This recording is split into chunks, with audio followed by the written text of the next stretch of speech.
Hi, in this video, I want to talk to you about life lessons. I have become very, very reflective. Every day, I am thinking about at the end of the day, sometimes during the day, what is it that I learned from today? I'm reflecting on what I learned. I don't believe in wasting life. I don't believe in wasting life lessons. I don't want to keep repeating the same lesson. I want to learn it the first time. And so I want to be a good steward over it. I want to share that with somebody else because I don't want somebody else to have to go through it and learn it the hard way. And so I think that we have learned enough through the University of Hard Knocks. So if we can learn it through somebody else's experience, I think that's very valuable. So I'm just going to share these lessons with you. So the first one is no one will believe in you until you believe in yourself. Super valuable. I think this is a lesson that I've had to learn over and over again. Didn't quite pass the first test, but I believe it's super important that you believe in you. And if you just believe in the God in you, that He is a God that never fails, that He does what He promises, that He is not like man, He's not gonna lie. And so believe in yourself, believe in God, believe in the God in you, believe that He will work it out for your good, that no matter what happens, it's gonna work out for your good. But you got to stand tall and believe in yourself, believe in the gifts and talents that He's given you, believe that He will work it out for your good, believe that if you do the work, you do what you're supposed to do, God will do the rest. So believe in yourself no matter what. Believe in yourself, believe that you can do it, believe that you can handle it, believe that you can solve it, believe that you're the answer to somebody else's problem, believe in the gifts and talents. Don't waste your gifts and talents. Figure out what you need, what your purpose is, what your God-given talents and gifts are by praying and then trying a bunch of stuff, being led by the things that you do naturally that people compliment you on, but don't waste your gifts and talents. So believe in yourself. Number 2 is what you eat determines your mood. What you eat determines your mood. So this is something that really has to do with, you have to reflect on this every single day. You have to track what you're eating and see how you feel. So for example, do you feel a certain way when you eat red meat? Do you feel a certain way when you eat sugar? Do you feel a certain way when you drink caffeine? All these different things matter, but what you eat determines your mood. And the only way to know what it does to you is to track it for yourself, to see how you feel after you eat something. Are you irritable? Are you upset? Are you happy? Are you sad? Are you dragging? Are you, whatever it is, but you got to see how food affects you, how it affects your body, how it affects you dragging, how it affects your posture, just see how it affects you. Number 3 is develop your best self. Nothing worse than looking for somebody to show up and be their very best, and we haven't done the same. So we need to be the best that we can be. We need to show up the best way we can. We need to heal.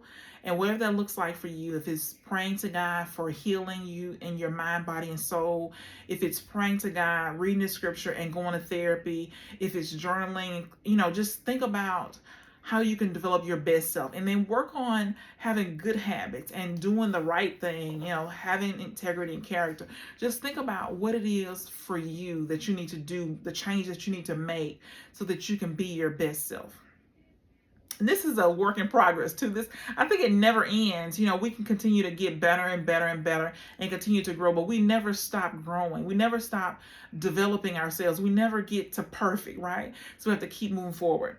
So the next one is sit in silence. This lesson is a hard one for me because I always have something playing, right? Always have something, an audio book or a podcast or a video or something, music. I always have something playing. I typically am never sitting in silence, but it is super valuable. So I learned this from my husband because he can go from point A to point B all day long with nothing playing, no music. He's just in silence.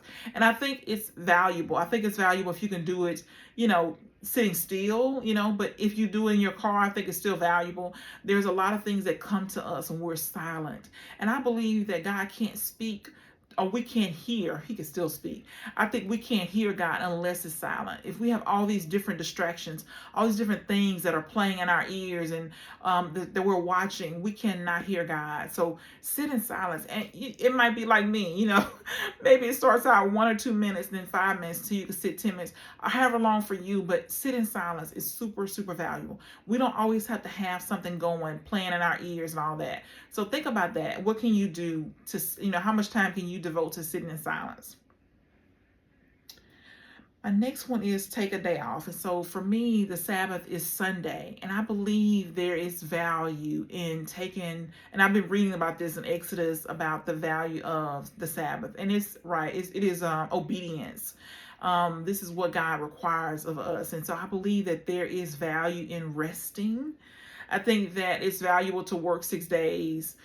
And I think it's valuable to rest on that seventh day. And I believe in doing nothing.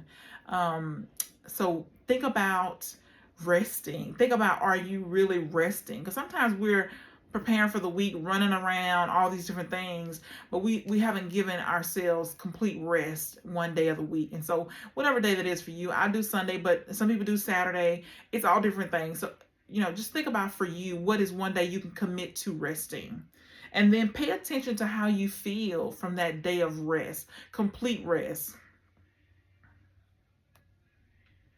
The next one is the more you put out, the more value you put out, the more you bring in. Sometimes I think we want to be selfish. I think it's part of our nature to be selfish and take. But think about what you can do to help other people. And what I think about is we are gifted with so many gifts and talents. We have so many things that we're good at that we can help other people. And so even if it's life experience, right?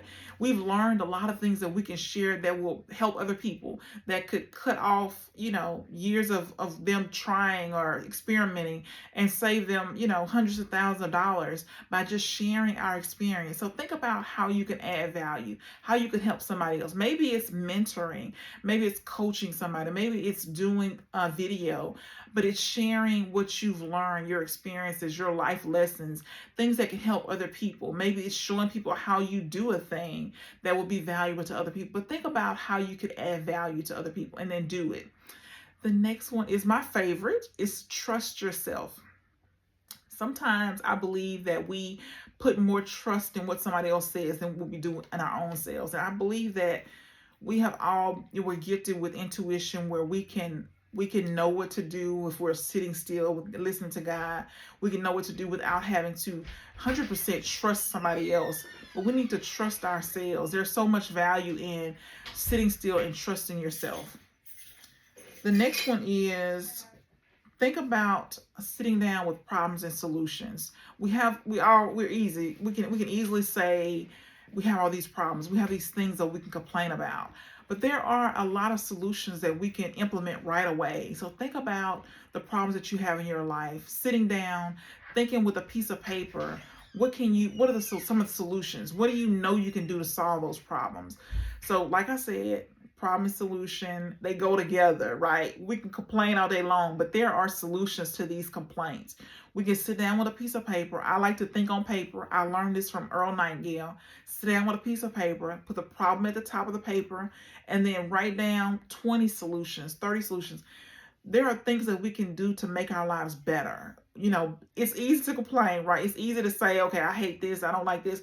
But it takes work to sit down and say, okay, what are the solutions? What can we do, or what can I do to solve this problem? What can I do to solve this complaint? So think about that for yourself today.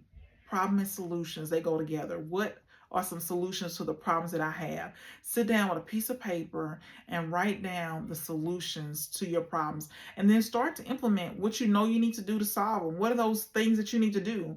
What do the solutions look like? What are the steps that you would need to take in order to solve that problem? And don't be afraid to experiment. Don't be afraid to do something that you don't want to do or that's scary. But think about that today. So these are my lessons for today. Every single day I sit down and I reflect on my life. I reflect on things that I'm learning. I don't want my life to be wasted. I don't want to go through the same thing over and over again. I don't want to keep learning the same lesson over and over again. So I hope this will encourage you. I hope this will help you think about your life in a different way, looking at the things that you're learning, how you can share those, how you can take them and apply them to your life the next time. So think about that today. Life lessons today.